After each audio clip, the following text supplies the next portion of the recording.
विद्यार्थी मित्रांनो, बघा DMERची तुमची एक्झाम जी आहे ती होऊन खूप दिवस झालेले आहे आणि तुमची पहिली रिस्पॉन्स शीट जी आहे ती 18 ऑक्टोबरला रिलीज करण्यात आलेली होती। तर जवळपास आता 1 महिन्याचा कालावधी उलटून गेलेला आहे आणि आपल्यापैकी खूप साऱ्या कॅन्डिडेट्सनी या ठिकाणी असा प्रश्न विचारलेला आहे की सर DMERची सेकंड रिस्पॉन्स शीट म्हणजेच फायनल रिस्पॉन्स शीट कधी येणार आहे, याबाबत काही अपडेट आहे का? तर बघा, अजूनपर्यंत या संदर्भात एक्झॅक्ट अशी अपडेट जी आहे ती हाती आलेली नाही आहे। परंतु बघा, फर्स्ट रिस्पॉन्स शीट आल्यानंतर सेकंड रिस्पॉन्स शीट जवळजवळ 1 महिन्याच्या कालावधीमध्ये येत असते। तर आता बघा, या ठिकाणी काउंटडाऊन सुरू झालेलं आहे। उद्यापासून बघा याची ॲन्सर की सेकंड रिस्पॉन्स शीट जी आहे ती कधी पण येऊ शकते। त्यामुळे तुम्ही जे आहे ते वेबसाईटच्या टचमध्ये राहा, तुमचं त्या ठिकाणी ID आणि पासवर्ड टाकून दररोज चेक करत राहा। जशी तुम्हाला या ठिकाणी उत्तरपत्रिका येईल तशी अपडेट देखील आपल्या चॅनलवर मिळून जाईल आणि तुम्ही देखील चेक करत राहा। तर बघा, आजच धर्मदाय आयुक्तालयाची देखील या ठिकाणी ॲन्सर की आलेली आहे, त्याचप्रकारे तुमची DMERची ॲन्सर की देखील येणार आहे। तर बघा, या ठिकाणी तुम्ही जर DMERची एक्झाम दिलेली असेल तर या ठिकाणी तुमच्यासाठी अजून एक गुड न्यूज जी आहे ती आलेली आहे। बघा, DHS म्हणजेच डिपार्टमेंट ऑफ हेल्थ सर्व्हिस, सार्वजनिक आरोग्य विभागामध्ये तब्बल 5000ची पोस्टसाठी या ठिकाणी जाहिरात जी आहे ती निघणार आहे आणि या संबंधित खूप मोठी बातमी आलेली आहे। तर ही बातमी या ठिकाणी प्रकाश आंबेडकर आरोग्यमंत्री जे आहे ते आपल्या महाराष्ट्राचे त्यांनी दिलेली आहे। तर ही माहिती अत्यंत महत्त्वपूर्ण आहे। तर ही माहिती आपण या व्हिडिओमध्ये जाणून घेऊया आणि सोबत या ठिकाणी कोणकोणत्या प्रकारची पदे निघणार आहे आरोग्य विभागामध्ये ते सुद्धा आपण जाणून घेऊया। तर बघा, या ठिकाणी फार्मसिस्ट, स्टाफ नर्सचे देखील पदे राहणार आहे। स्टाफ नर्सच्या जागा बघा या ठिकाणी भरपूर प्रमाणात निघणार आहे, स्टाफ नर्स आणि फार्मसिस्टच्या। तर यावर आपण ग्रुप देखील बनवलेले आहे, आपले स्टाफ नर्सचा स्पेशल ग्रुप आपण तयार केलेला आहे टेलिग्रामवर, त्याचं लिंक मी तुम्हाला देऊन देतो आणि फार्मसिस्टचा सुद्धा ग्रुप आहे। दोन्ही ग्रुप तुम्ही जॉईन करून घ्या, कारण की काही अपडेट त्या ग्रुपवर तुम्हाला मिळत असते या संबंधित। तर बघा, ठाणे महानगरपालिकेमध्ये देखील या ठिकाणी स्टाफ नर्सच्या जवळपास खूप साऱ्या जागा, 400-500 जागा जी आहे ती ठाणे महानगरपालिकेमध्ये देखील निघालेली आहे। तर आणि आरोग्य विभागामध्ये सुद्धा स्टाफ नर्सच्या जागा निघणार आहे। तर त्यासाठी आपण स्पेशल एक PDF कोर्स तयार केला गेलेला आहे। फक्त आणि फक्त तुमच्यासाठी प्राईस ठेवलेली आहे 499 रुपये इतकी प्राईस ठेवलेली आहे। तर त्या कोर्समध्ये तुम्हाला काय काय मिळणार आहे चला बघून घेऊया आपण।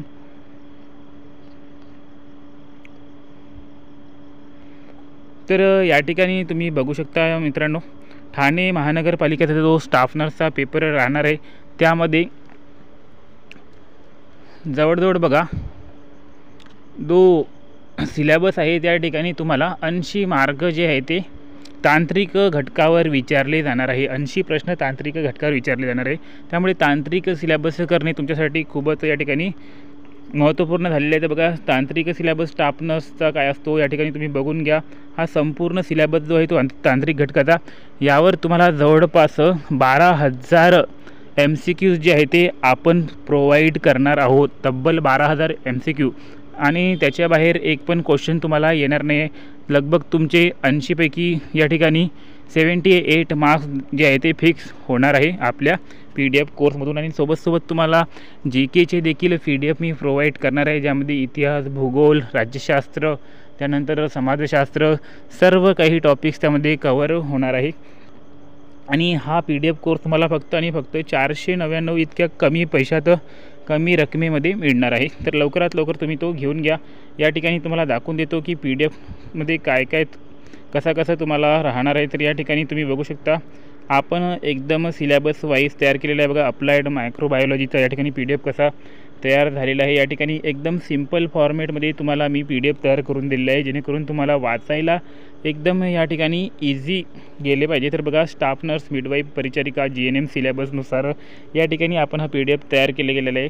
तर बघा, या ठिकाणी क्वेश्चन कशा प्रकारचे असतात, बॅक्टेरिया, विषाणू आणि प्रोटोझोआ यांचा अभ्यास कोणत्या शास्त्रात होतो, तर याचं उत्तर अप्लाइड मायक्रोबायोलॉजी। ग्राम पॉझिटिव्ह बॅक्टेरियामध्ये कोणता घटक असतात, तर थिक पेप्टिडॉइड्स, पेप्टिडोक्लाइन लेयर्स। या ठिकाणी बघू शकता, स्टॅफिलोकोकस ऑरिया मुख्यतः कोणत्या प्रकारचे इन्फेक्शनसाठी ओळखले जाते। तर अशा प्रकारचे असंख्य महत्त्वाचे प्रश्न जे आहेत ते स्टाफ नर्ससाठी आपण या ठिकाणी दिलेले आहे आणि अशा प्रकारचे खूप सारे PDF तुम्हाला मी प्रोव्हाइड करणार आहे प्रत्येक टॉपिकवर। तर तुम्हाला देखील हा PDF कोर्स हवा असेल तर तुम्हाला फक्त एक नंबर देतो बघा, 9284307184 9284307184 या नंबरवर तुम्ही फक्त आणि फक्त व्हॉट्सअपवर मेसेज करा आणि तुम्हाला 499 रुपयाचा स्टाफ नर्ससाठीचा जो PDF कोर्स आहे तो हवा आहे ते त्या ठिकाणी सांगा, तर तुम्हाला सर्व PDF जे आहे ते प्रोव्हाइड केल्या जाईल। तर या ठिकाणी बघा, तुम्हाला जर सिलेक्शन हवं असेल तर हा PDF तुम्ही नक्की या, कारण की बघा तुम्ही पेपरसाठी 1000 रुपयाचा फॉर्म भरता, पण तुम्ही या ठिकाणी जर अभ्यासासाठी 499 रुपयासाठी मागे पुढे बघितले तर त्या ठिकाणी तुमचं 1-2 वर्ष वाया जाते आणि सोबत तुम्ही फीस जी भरली ते सुद्धा वाया जाते। त्यामुळे या ठिकाणी मागे पुढे न बघता आपला PDF कोर्स घेऊन टाका आणि अभ्यासाला लागून जा। तर बघा आता आपण जाणून घेऊया की नेमकी न्यूज जी आहे ती काय आहे आणि कधी तुमची या ठिकाणी वॅकन्सीज निघणार आहे। तर या ठिकाणी बघा, प्रकाश आंबेडकर सर जे आहे ते आपले या ठिकाणी आरोग्यमंत्री आहे महाराष्ट्राचे, ते जे आहे ते राळेगणसिद्धीला भेट द्यायला गेले होते। तर त्या ठिकाणी बघा काय काय झाले, तर त्यांनी ट्विट केले एक्सवर, तर ते ट्विट काय बघूया। आज राळेगणसिद्धी येथे पद्मभूषण माननीय श्री अण्णा हजारे यांची सदिच्छा भेट घेतली। तर त्यांनी राळेगणसिद्धीमध्ये जाऊन अण्णा हजारेंची भेट घेतली आणि सायंकाळी 5:30 वाजता बघा, सायंकाळी 5:30 वाजता प्राथमिक आरोग्य केंद्राच्या नूतन इमारतीची प्रत्यक्ष पाहणी केली। शिवसेनेचे मुख्य नेते आणि राज्याचे उपमुख्यमंत्री माननीय श्री एकनाथ शिंदे साहेबांनी आधीच राळेगणसिद्धी नागरिकांकडून प्राथमिक आरोग्य केंद्र तत्काळ सुरू करण्याबाबत मला फोनवर सूचना दिली। तर ते प्राथमिक आरोग्य केंद्राच्या तपासणीसाठी गेले होते आणि त्या ठिकाणी बघा इथे अत्यंत महत्त्वपूर्ण माहिती त्यांनी शेअर केलेली आहे। तर या प्राथमिक आरोग्य केंद्राच्या इमारतीचे काम आदरणीय अण्णा हजारेंच्या मार्गदर्शनाखाली उत्तम प्रकारे झाले आहे असे त्यांनी सांगितले।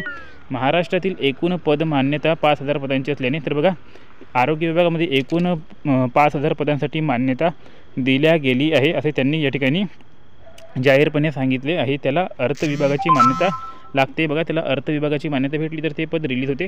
तर या मान्यतेची फाईल अंतिम टप्प्यात असून बघा त्यांनी हे 5000 पदे मान्यतेसाठी पाठवली आहे आणि त्याची फाईल अंतिम टप्प्यात आहे, म्हणजे जवळपास 5000 पदांना मान्यता भेटणार आहे।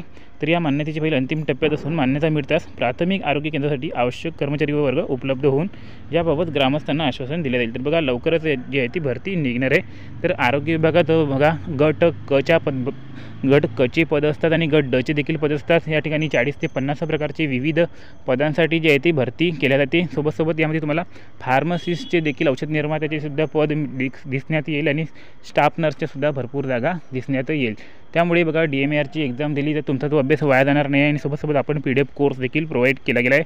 तर सर्व PDF कोर्स घेऊन तुम्ही या ठिकाणी अभ्यासाला लागा। तर बघा याची वॅकन्सीज जी आहे ती नेमकी कधी निघू शकते, तर या ठिकाणी 2-3 महिन्यापासून जे आहे ते तुम्ही याबद्दल व्हिडिओ बघितलेच असेल की DHSमध्ये सार्वजनिक आरोग्य विभागामध्ये 5000ची भरती निघणार आहे। परंतु बघा आता लागली आहे आचारसंहिता, तर या ठिकाणी आचारसंहिता पुढील महिन्यात 3 तारखेला उठणार आहे। तर त्या ठिकाणी 3 तारखेनंतर याची जाहिरात जी आहे ती कधी पण निघू शकते। त्या ठिकाणी जिल्हा परिषदेची आचारसंहिता लागायच्या आधी याची जाहिरात येऊ शकते, जर नाही आली तर जिल्हा परिषदच्या आचारसंहिता उठल्यानंतर याची जाहिरात येऊ शकते आणि जिल्हा परिषदेची आचारसंहितानंतर महानगरपालिकेची देखील आचारसंहिता लागणार आहे।